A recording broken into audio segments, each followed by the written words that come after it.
তুমি কি জানো, তোমার সাথে কাটানো প্রতিটা মুহূর্তে আমি একটা কথা বলতে চেয়েছিলাম, কিন্তু কখনো বলা হয়নি। আজ বলবো। তুমি আমাকে চেনো, অন্তত মনে করো চেনো। আমার হাসি চেনো, আমার কণ্ঠস্বর চেনো, আমার অভ্যাস চেনো।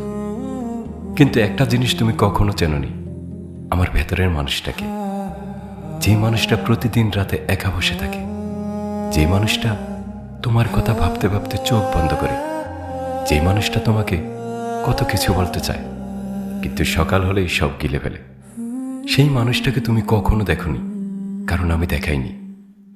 মনে আছে একদিন তুমি জিজ্ঞেস করেছিলে, কি হয়েছে তোমার, চুপচাপ কেন? আমি বলেছিলাম, কিছু না, একটু ক্লান্ত। মিথ্যে বলেছিলাম। আসলে সেদিন আমার মনের ভেতর একটা ঝড় বইছিল। তোমাকে বলতে চেয়েছিলাম, আমি ঠিক নেই, আমাকে একটু ধরো, কিন্তু বলতে পারিনি। জানো কেন? কারণ তোমার কাছে দুর্বল হতে ভয় করত। মনে হতো যদি আমার ভাঙা জায়গাগুলো দেখো তাহলে হয়তো সরে যাবে। তাই হাসতাম, তাই বলতাম আমি ভালো আছি। তাই এত কাছে থেকেও এতটা দূরে থাকতাম। তুমি আমার হাত ধরতে, কিন্তু জানতে না সে হাতটা ভেতরে ভেতরে কতটা কাঁপছিল। তুমি আমার চোখে তাকাতে, কিন্তু দেখতে না সেই চোখের পেছনে কতটা জল জমা ছিল। একটা কথা বলি তোমাকে, রাতে যখন ঘুম আসতো না, আমি শুধু একটাই জিনিস চাইতাম, তুমি একবার জিজ্ঞেস করো সত্যিই কেমন আছো, শুধু একবার। কিন্তু সেই প্রশ্নটার জন্য আমি কত রাত অপেক্ষা করেছি তুমি জানো না।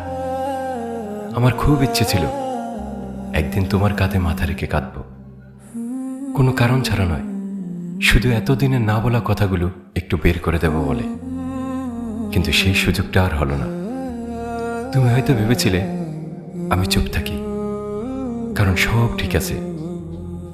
অথচ আমার প্রতিটা নীরবতার ভেতরে একটা আর্তনাদ লুকানো ছিল। তুমি কি একটু টের পাওনি? আমি জানি না, হয়তো আমি ঠিকমতো বুঝাতে পারিনি, হয়তো দোষটা আমারই। কিন্তু একটাই আফসোস থেকে গেল, তুমি আমার পাশে ছিলে আর আমি তবু একা ছিলাম। আজ এতদিন পর তোমাকে এই কথাগুলো বলছি। হয়তো তুমি শুনছো, হয়তো শুনছো না, কিন্তু না বলে আর পারছিলাম না। তুমি জানো, আমি তোমাকে কখনো দোষ দেইনি, কারণ তুমি যা দেখোনি আমি তা দেখাইনি। এই কষ্টটা আমার নিজের তৈরি। কিন্তু আজ শুধু এতটুকুই চাই, যদি কোনোদিন কারো চোখে দেখো সে হাসছে, কিন্তু হাসিটা ঠিক স্বাভাবিক নয়। যদি কেউ বলে ভালো আছি, কিন্তু গলাটা একটু কাঁপে, একটু থামো, একটু কাছে যাও আর জিজ্ঞেস করো সত্যিই কেমন আছো। হয়তো সেই মানুষটা অনেকদিন ধরে শুধু এটুকুরই অপেক্ষা ছিল, যেমন আমি ছিলাম তোমার জন্য।